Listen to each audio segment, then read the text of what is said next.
할렐루야! 네, 반갑습니다. 제가 지난주 주일날 설교를 짧게 끝냈더니 예배 끝나고 많은 성도님들에게 칭찬을 들었습니다. 그래서 진작에 이렇게 예배를 짧게 끝낼 걸, 그런 생각을 새삼스럽게 해보았습니다. 예배를 짧게 끝내려면요, 여러 가지 조건이 만족돼야 됩니다. 우선 예배를 인도하는, 그래서 말씀을 선포하는 목회자가 예배를 충실하게 준비해야 됩니다. 오래전부터 그 말씀을 묵상하고 충분히 더 충분히 말씀을 준비해야 됩니다. 대체로 그 준비가 부족할 때 뜻밖의 길어지는 경우가 많기 때문에 그렇습니다. 두 번째는 그날 예배 시간을 통해서 전해드리고 싶은 말씀이 많지 않아야 됩니다. 강단에 올라서기 전에 오늘 성도님들한테 이거 꼭 전해드려야 되는데, 이거 꼭 전달해야 되는데, 그런 내용이 많은 날은 어쩔 수 없이 내용이 좀 많아지고 분량이 좀 길어질 수밖에 없습니다. 물론 경우에 따라서 예배도 충실히 준비했고 그날 전달해 드려야 될 말씀의 주제가 그렇게 많지 않지만, 갑작스럽게 성령님께서 감동을 주시고 갑작스럽게 마음을 움직이셔서 예정하지 않았던 말씀을 선포하게 하셔서 그래서 길어지는 경우도 간혹가다 있습니다. 그렇기 때문에 항상 우리는 하나님께서 일하실 가능성을 열어놓고 살아야 되죠.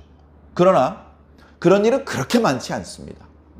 그래서 오늘도 가능하면 간략하게 꼭 필요한 말씀을 충실히 전달해 드리면서도 조금 간략하게 예배를 드려보려고 마음은 먹었습니다. 잘 될지 잘 모르겠습니다. 자, 오늘 말씀에 보면 사울이 등장을 해요. 다윗은 등장을 하지 않습니다만 다윗과 비교해서 설명을 드리려고 합니다. 사울과 다윗을 비교한 것은 어제 오늘의 일이 아니죠. 우리가 그동안 사무엘상 말씀을 묵상하면서 여러 번 사울과 다윗을 비교해서 설명드리고, 우리는 사울처럼 하면 안 됩니다. 우리는 다윗처럼 해야 됩니다. 이런 결론으로 말씀을 드린 적이 여러 번 있었습니다.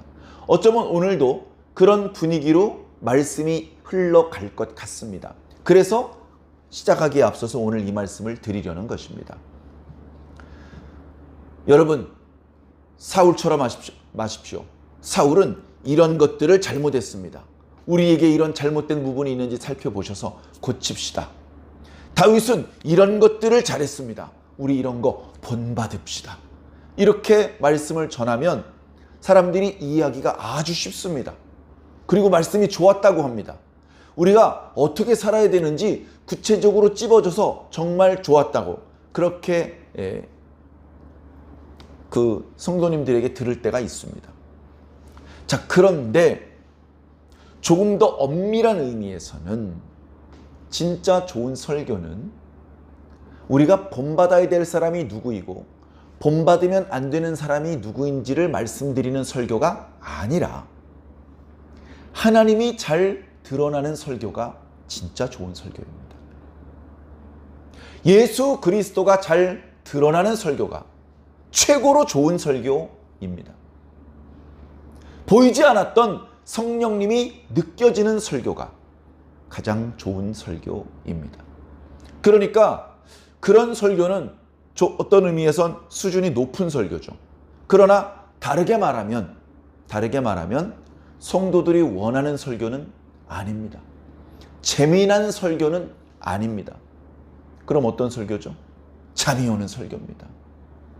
너무나 뻔하고 너무나 당연한 이야기이기 때문에 보통 하나님을 드러나는 부분에서 가슴이 뜨거워지는 것이 아니라 눈꺼풀이 무거워지는 경우들이 참 많이 있습니다. 그래서 예배를 인도하고 말씀을 선포하는 저의 입장에서는 고민이 많습니다. 어떻게 하면 재미있게, 그러면서도 하나님, 예수님, 성령님이 드러나는 그런 말씀 선포가 될 수 있을까? 그게 안 되면 사실은 재미있는 옛날 얘기 듣고 간 거밖에 안 되거든요. 약간의 도움은 줄지 몰라도 진짜 우리를 구원시킬 수 없고 진짜 우리를 바른 길로 인도할 수 있는 설교가 못 되기 때문에 늘 고민이 많습니다. 오늘 이제 이스라엘과 블레셋과의 전투, 이스라엘의 왕으로서 사울이 전투에서 어떤 모습을 하고 있는지, 그의 결말이 어떻게 되는지, 오늘 말씀 분량은 그렇게 길지 않죠. 그러나 그 말씀을 통해서 우리에게 주시는 교훈, 우리에게 주시는 가르침, 그리고 그 이면에 하나님, 예수님, 성령님을 느끼는 그런 예배가 되시기를 주님 이름으로 간절히 축원합니다. 자, 말씀을 한번 보겠습니다. 사울이 나와요. 사울은요, 왕입니다. 이스라엘의 왕입니다. 남왕국과 북왕국에 갈라지지 않았어요. 첫 왕입니다. 왜 사울 같은 사람을 왕으로 세우셨습니까? 처음엔 신실했어요. 처음엔 겸손했어요. 처음엔 진중했어요. 진실했어요. 하나님의 마음에 들었어요. 사무엘의 마음에도 들었어요. 모든 백성들도 그를 사랑했어요. 그런데 왕이 된 지 2년밖에 안 됐는데 완전히 돌변을 해버렸습니다. 하나님을 섬기는 듯 하는데 마음속 깊은 곳으로는 전혀 하나님을 섬기지 않고 있습니다. 그래, 스스로 제사를 드리는 것으로부터 시작을 해서 정말 씻을 수 없는 죄를 여러 번 저질렀습니다. 그 죄가 문제가 아니라 그 죄는 죄대로 문제고, 그런 죄를 저지른 그 밑바탕에 그 사람이 가지고 있는 생각, 사상, 철학, 그게 중요한 겁니다. 그게 근본적으로 문제가 있는 겁니다. 잘못된 겁니다. 모양은 사람의 모양을 하고 있어요. 근데 이 속에 들어있는 영혼이 개의 영혼이라면 옆으로 걸어갈 겁니다. 그러지 않겠습니까? 모양만 사람의 모양이지 여기 들어있는 영혼이 개의 영혼이라면 옆으로 걸어갈 수밖에 없는 겁니다. 여기 들어있는 영혼이 개의 영혼이라면 다리를 들고 소변을 보게 될 겁니다. 무슨 말씀인지 아시겠죠?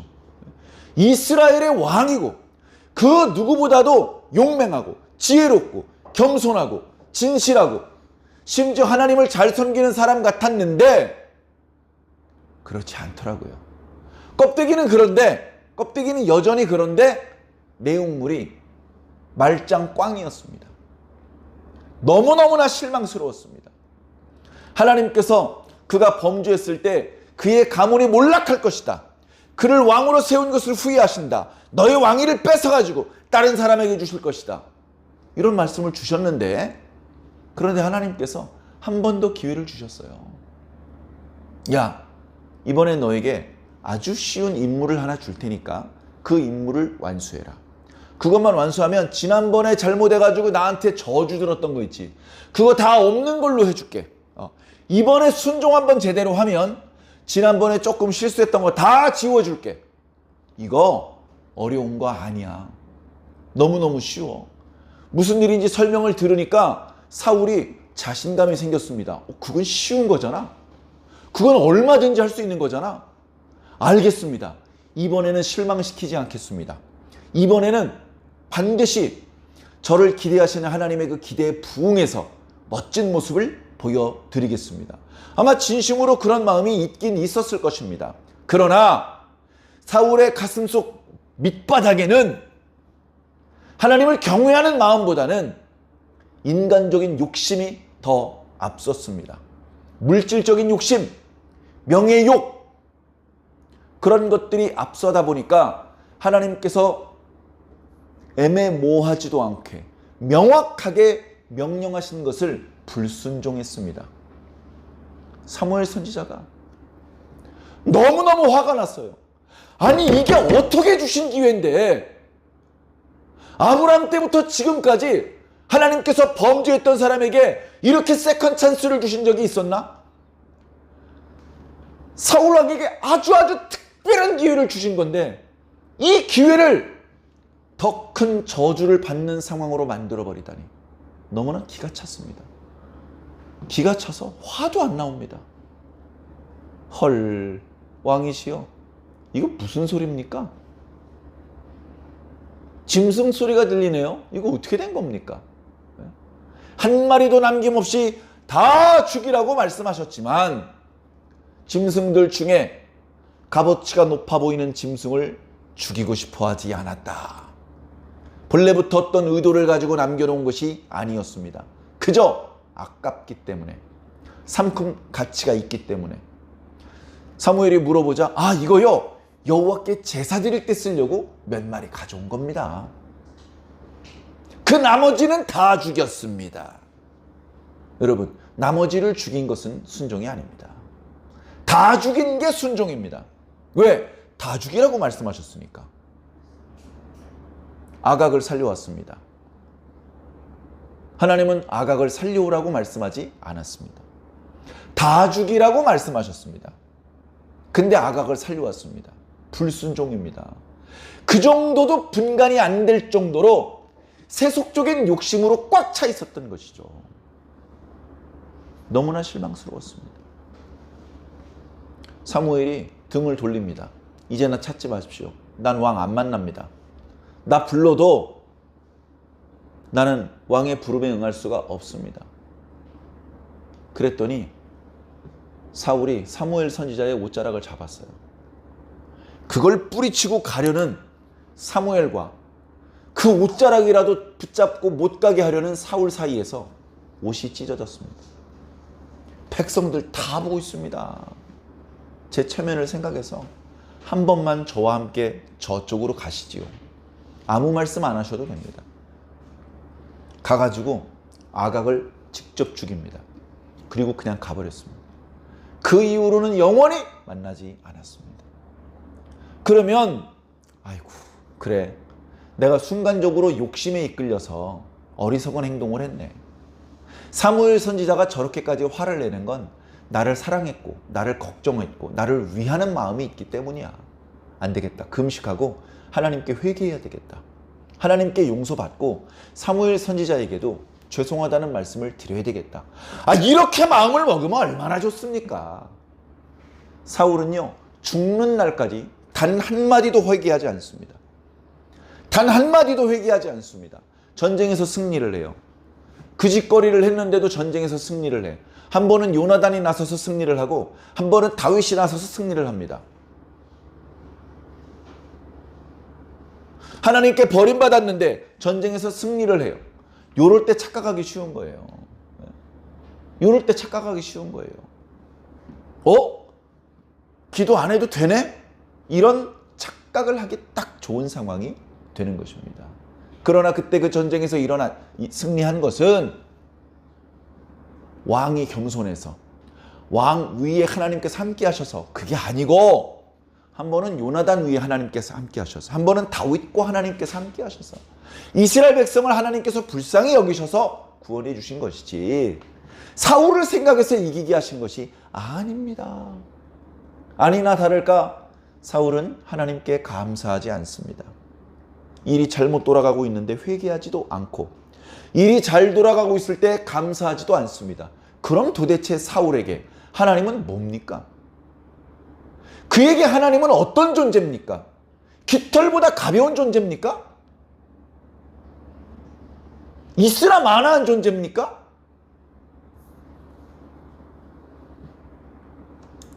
다윗이 등장을 하더니 사람들의 이목이 다윗에게 집중됩니다. 사람들이 더 이상 자기를 쳐다보지 않아 다윗만 쳐다봐요. 젊고 잘생겼고 전부 다 다윗을 사랑해요. 나이 차이가 40살이 넘게 차이 나는데 다윗에 대한 질투심이 발동을 합니다. 심지어 다윗을 죽이려고 합니다. 다윗이 10년을 도망 다녔어요. 나라를 돌볼 생각을 하지 않고 아무 죄도 저지르지 않은 다윗을 죽이기 위해 공권력을 사용합니다. 말 그대로 미친놈이 되어가고 있는 거예요. 그러다가 오늘 말씀에 있는 블레셋과의 큰 전쟁이 시작됩니다.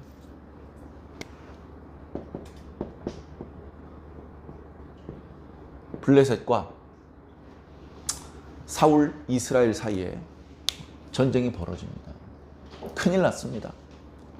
예전에는 먼저 사무엘 선지자가 하나님께 제사를 드리고 그 제사가 온전히 하나님 앞에 바쳐졌을 때 선지자의 목소리로 하나님의 음성이 선포됩니다. 이 전쟁에서 하나님께서 저 이방인들을 왕의 손에 붙이셨습니다. 우리가 수적으로 불리한 것 같지만 아무 걱정 없습니다. 하나님께서 선두에서 싸우실 것입니다. 그 말을 듣고 나가면 힘이 났어요. 용기가 났어요. 왕뿐 아니라 모든 이스라엘 백성들이 갑자기 함성을 저지르면서 담대하게 싸울 수 있었어요.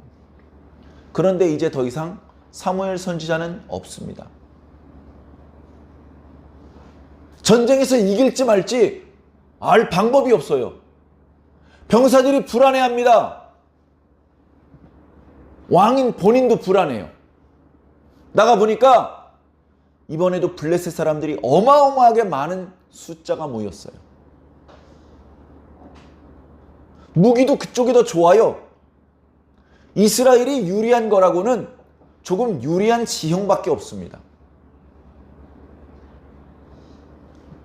꿈으로도 알려주지 않으시고 선지자로도 알려주지 않으시고 제사장의 우림과 툼밈의 판결법으로도 알려주지 않으시고 도대체 백성들 앞에 전쟁을 나가면서 뭐라고 말하고 나가야 되느냐. 여봐라! 내가 간밤에 꿈을 꾸었는데 여호와께서 우리에게 승리를 주신다고 하셨다. 나가자! 꿈을 주셔야 그렇게 말씀하시죠.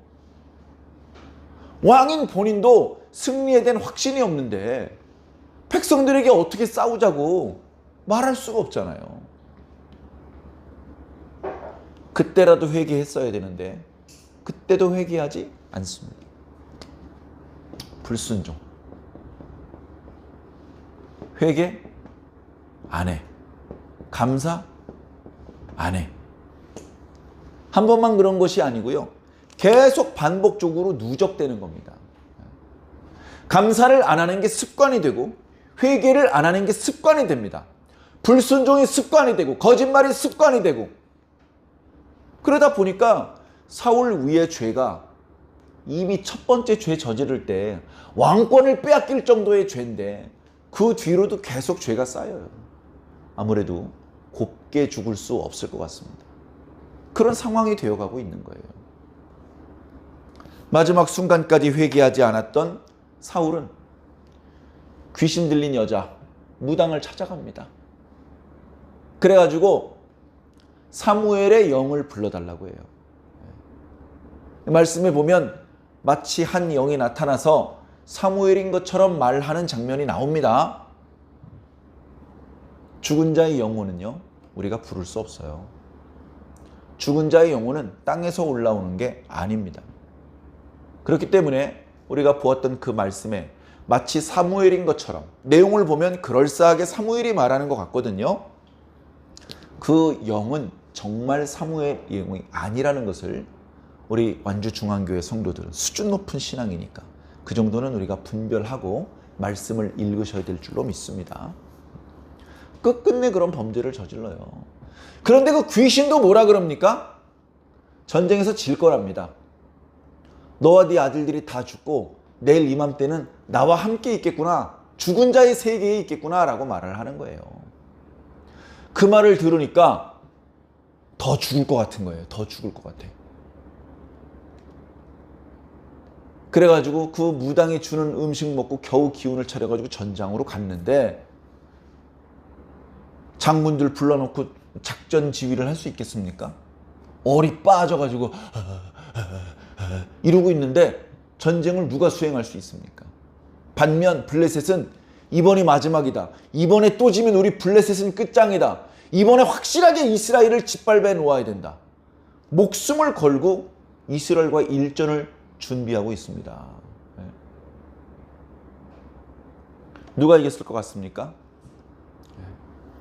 블레셋이 이뻐서가 아니라 여기는 할례 받지 못한 이방인이잖아요. 하나님께서 이 이방인도 하나님의 형상을 입은 사람들이기 때문에 하나님께 돌아오면 좋지만 하나님의 계획은 무엇이냐? 하나님 왜 그런 불편한 계획을 세우셔가지고 그냥 아무렇게나 좋은 게 좋은 거 아닙니까? 인간적으로는 그런 생각도 가져볼 수 있습니다. 그러나 그 생각은 위험한 생각입니다. 우리는 어떤 생각을 가져야 되냐 하면 무조건 하나님의 방법이 좋습니다. 무조건 하나님의 방법대로 되어야 됩니다. 어디로 가든지 서울로 가면 되는 거 아니야. 하나님께서 경부선을 타고 가라 그러면 경부선 타고 가야 됩니다. 호남선 타고 가라 그러면 호남선 타고 가야 됩니다. 하나님의 방법대로 할 때 하나님의 칭찬을 받을 수 있고 축복을 받을 수가 있는 것입니다.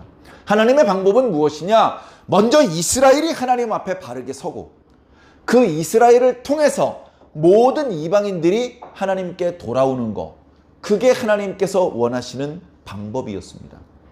우리가 잘 아는 것처럼 그 방법대로 되지 않았습니다. 마치 하나님께서 실패하신 것 같아요. 실패하지 않았습니다. 구약의 이스라엘 백성을 통해서 이루시려던 하나님의 계획은 실패한 것이 아니라 보류되었습니다. 하나님의 그 계획은 이제 교회를 통해서 그 나머지 불신자들이 하나님께 돌아오도록 하는 방법으로 계승되었습니다. 그러나 형국을 보면 결코 쉬워 보이지 않습니다. 하나님께서 직접 나서지 않으신다면 몇몇 인간의 힘만으로는 어림없어 보입니다. 그럼에도 불구하고 하나님께서는 하실 것입니다. 세계 최강대국 애굽에서 이스라엘 백성들을 자유롭게 해방시키는 것이 나이 80 먹은 늙은이 한 명이 할 수 있는 일은 아니잖아요. 그러나 하나님께서는 모세를 통해서 해내셨습니다. 사람으로서는 할 수 없으되 하나님으로서는 다 하실 수 있느니라. 아멘. 그것이 성경의 증언이고 우리는 그 불가능해 보이는 하나님의 말씀을 철석같이 믿는 신앙인들인 것입니다. 자, 그렇게 블레셋이 이뻐서가 아니라 사울이 하나님 앞에 너무나도 죄를 많이 저질렀기 때문에 사울에 대한 하나님의 예언들, 너는 왕위를 빼앗길 것이다. 너희 가문은 멸문될 것이다. 그 모든 예언들의 성취를 위해서 하나님께서는 이 전쟁에서 사울을 멸망하게 하셨습니다. 사울의 최후는 매우 비참합니다. 전쟁이 벌어졌어요. 오늘 말씀을 한번 읽어볼까요? 1절에 보니까 블레셋 사람들이 이스라엘을 침해. 이 무슨 뜻이냐? 자, 그냥 한글로 히브리어를 번역하다 보니까 조금 부자연스러운데 그냥 전쟁에서 블레셋이 이겼나 보네. 이런 뜻으로만 이해를 하는데 조금 더 현장감 있게 설명을 드리면 이렇습니다. 블레셋 사람들이 이스라엘을 침해 일방적인 학살이 자행됐다는 겁니다. 접전이 벌어지다 아슬아슬하게 밀린 게 아니고 시작하면서부터 일방적으로 학살을 한 겁니다. 엄청나게 많은 이스라엘 사람들이 죽었습니다. 이스라엘 사람들이 도망가느라 바빠요. 왜? 이미 길보아 산에 수도 없이 많은 시체가 널브러져 있기 때문에 그렇습니다. 그 전쟁이 얼마나 참혹했는지 전쟁에 참여하지 않은 그 전쟁이 벌어진 현장으로부터 꽤 많이 떨어져 있는 갈릴리 지방, 길르앗 지방 사람들이 더 먼 지방으로 집을 버리고 도망갈 정도였습니다. 다 죽었어요. 사울의 아들, 첫째 아들 요나단, 둘째 아들 아비나다, 셋째 아들 말기수아 죽었습니다. 자기 아들이 죽는 것을 보는 아버지의 심정은요, 저도 직접 경험해보지 않기 때문에 정확히 안다고 말씀드릴 수 없겠지만 말하나 마나 너무너무 속상할 거예요. 자기 부모님이 죽는 것 이상으로 자기 자식이 죽는 걸 직접 옆에서 본다는 건 너무너무나 큰 고통일 겁니다. 그런데 슬퍼할 겨를이 없어요. 다 백성들은 도망갔고 정규군이 월급을 주어가며 1년 365일 왕 곁에서 왕을 보호해야 되는 정규군이 거의 대부분 전사했습니다. 일부 남아서 왕을 호위하고 있고 왕과 함께 도망가고 있는데 이제 왕을 호위하는 사람도 별로 없어요. 보니까 병기 맡은 자 정도 한 사람이 따라가면서 도망가고 있는데 말씀을 보니까 블레셋에 활 잘 쏘는 놈이 따라붙었어요. 그 중상을 입었다고 하는데 화살을 급소는 피했지만 화살을 맞아가지고 출혈이 있고 그런 중상인지 나나주에 있는 것처럼 귀찮게 끄떡지게 쫓아오다 보니까 얼마나 근심스럽습니까? 마음이 무거워졌다. 원문의 의미는 그렇습니다. 그러다 보니 아무래도 이번 전투에서 승리하는 건 고사하고 살아서 도망가는 것도 어려울 것 같아. 내가 살아있는 채로 저 블레셋 사람들한테 생포가 되는 날에는 저놈들이 나를 얼마나 모욕할 거야. 네?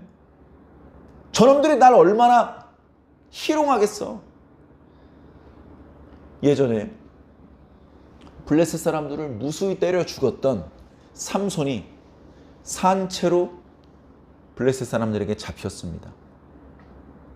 머리가 잘리면서 괴력을 발할 수 없는 상황이 되었습니다. 결박당했고요. 눈이 뽑혔고요. 뺨때기를 맞고 얼굴에 침뱉음을 당하고 발길질을 당하고 저항을 할 수가 없었습니다. 고통, 이 매맞는 고통이 문제가 아니에요. 그 모욕감과 그 수치심은 상상을 초월합니다. 사울 왕이 자기가 그렇게 될 것 같은 거예요. 내가 저놈들한테 생포되는 건 절대로 당할 수 없다. 심지어 저놈들에게 죽임을 당하는 것도 나는 싫다. 그러니 내 칼을 들고 있는 네가 나를 좀 죽여다오. 옆에 있는 사람한테 자기를 죽여달래요.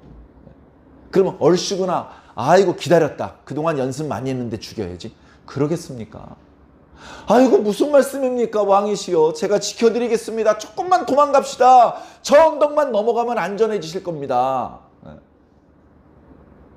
아니야, 틀렸어 하면서 칼날을 자기 배 쪽으로 향하고 엎드려 버립니다. 칼날이 자기 몸을 관통하면서 죽습니다. 그 모습을 본 병기든 자도 똑같은 방법으로 자결을 합니다. 보세요. 마지막까지 회개 안 해요. 마지막까지 하나님은 안중에도 없어요. 마지막까지 하나님은 안중에도 없어요. 옛말에 이런 말이 있답니다. 제가 그 원문은 정확히 기억이 안 나는데, 새가 죽기 전에 마지막으로 울 때 그 소리가 아름답지 않은 것이 없고, 사람이 죽기 전에 마지막으로 하는 그 한마디가 선하지 않은 것이 없다라고 말합니다.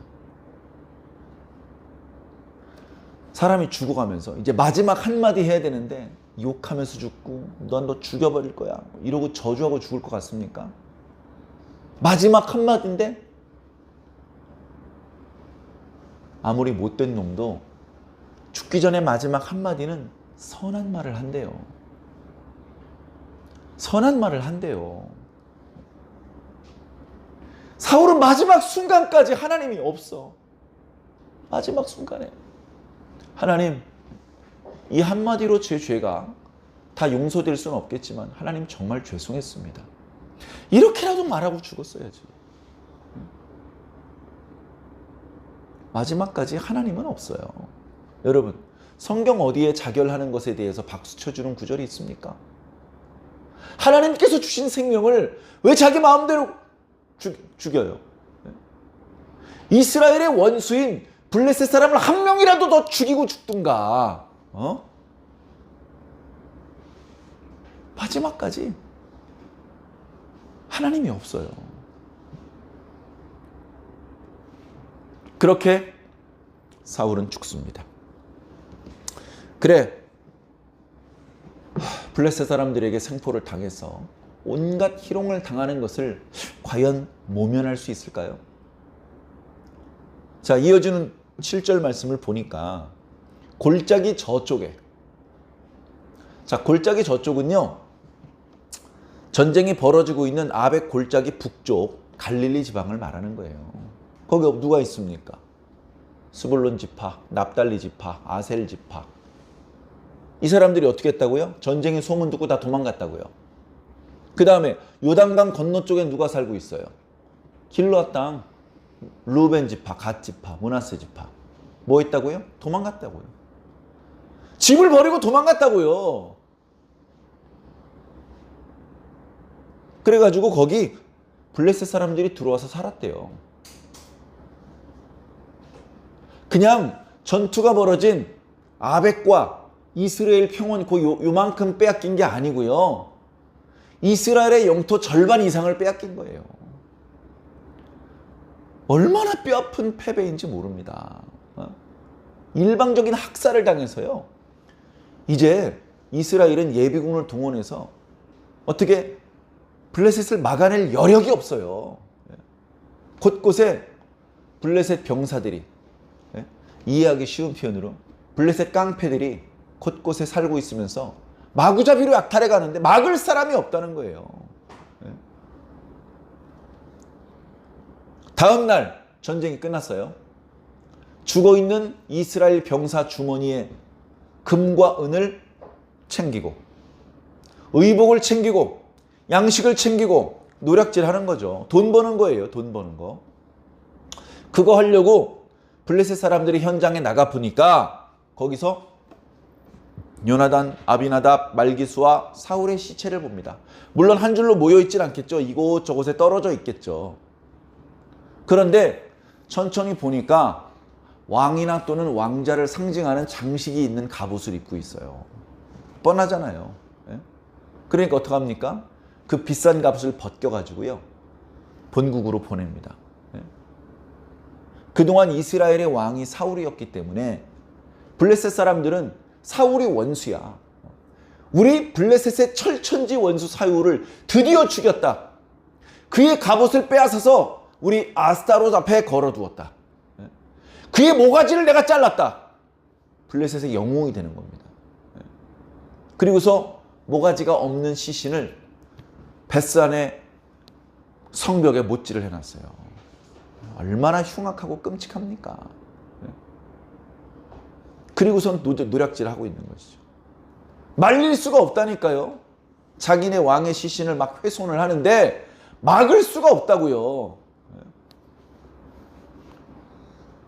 그때 사울이 왕이 되기 시작했을 때 암몬 사람들 때문에 고통당했던 길르앗 야베스 사람들을 구원해 준 적이 있거든요. 시간은 많이 지났어요. 거의 40년이 지났지만 길르앗 야베스 사람들은 비록 베냐민 지파 사람이 아니지만 대대로 그때 사울 왕이 아니었더라면 넌 태어나지도 못했을 거야. 우리는 사울 왕을 고마워해야 돼. 그 은혜에 보답해야 돼. 이렇게 생각하는 사람들이 그 마을에 살고 있었는데, 야, 사울 왕이 전쟁 중에 죽었댄다. 저 블레셋 나쁜 놈들이 목을 베었댄다. 그 시신이 편안하게 누워있는 것도 아니고 베스안 성벽에 못 박혀 있댄다. 야, 우리가 저걸 그냥 보고만 있을 수는 없잖아. 해가지고 그 마을의 장사, 등치 좋은 사람들이 밤에 달려갑니다. 낮에는 블레셋 사람들의 눈에 띄면 안 되니까 밤에 움직입니다. 그래가지고 그 성벽에 못 박혀있는 시신을 수습을 합니다. 급히 가지고 옵니다. 급히. 가지고 와가지고는요, 불살라요. 화장을 하는 거죠. 화장. 원래 이스라엘에는 화장의 예법이 없습니다. 화장을 했던 이유가 여러 가지가 있었던 것 같아요. 죽은 지 며칠 되어서 벌써 부패가 되기 시작해서, 또는 어디 무덤에 안장해 놨다가는 나중에 또 블레셋 놈들이 와가지고 무덤 입구 돌을 굴리고서 또 시체를 끌고 나가 또 훼손하고 또 그렇게 모욕을 줄까봐 아예 화장을 하고 그의 유골을 거기 나무 밑에 묻어 주었다. 그리고 일주일 동안 금식하면서 애곡해 주었다. 그렇게 말하는 것으로 오늘 말씀이, 그리고 31장 말씀이, 그리고 사무엘상 말씀 전체가 마무리가 되고 있습니다. 얼마나 비참합니까? 우리 당연히 이런 사울의 길을 걸어가면 안 돼요. 그러나 제가 미리 말씀드립니다만 저도 마찬가지고 여러분도 마찬가지고 저와 여러분의 삶의 모습 속에는요, 사울의 모습이 있습니다. 아직도 뜯어내야 될, 씻어버려야 될 나쁜 습관들, 더러워진 부분들이 있어요. 난 이미 완벽하게 씻겨졌어. 그런 사람이 있습니까? 아니라니까요. 방심하면 저도 여러분도 이렇게 될 수 있습니다. 자, 그렇게 되지 않기 위해서 하나님께서 기회를 주실 때 그 기회를 잘 살려야 되고, 말씀을 전해 주실 때 들어야 되고, 정신 차리고 깨어서 상황 판단을 정확하게 해야 됩니다. 조금 쉬어도 되는 시간인지, 저 대적들이 몰고 오니까 근신하고 무장하고 있어야 되는 시간인지, 빨리 씻어야 되는 시간인지, 상황에 맞게 처신해야죠. 자, 다윗은요, 우리 지난주 3일 저녁 예배 때 묵상했던 것처럼 다윗이 전쟁을 했습니다. 누구랑요? 아말렉이랑. 아말렉이 많았습니까? 다윗과 함께한 용사가 많았습니까? 아말렉이 훨씬 많았어요. 최소 5배 이상 많았습니다. 다윗과 함께한 용사가 600명밖에 안 되는데 그 중에 200명은 시냇물을 넘어갈 수도 없을 정도로 지쳐 있었어요. 그 400명도 여전히 지쳐 있는 상황이었을 것입니다만 가족들을 구출해야 된다는 일념하에 다윗과 함께 힘을 냈던 것이죠.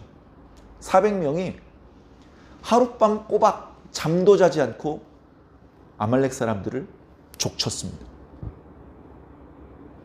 도망간 사람이 400명이야. 도망간 사람이. 그러니까 아말렉 원래 그 다윗이 싸워야 됐던 병사들의 숫자는 훨씬 많았죠.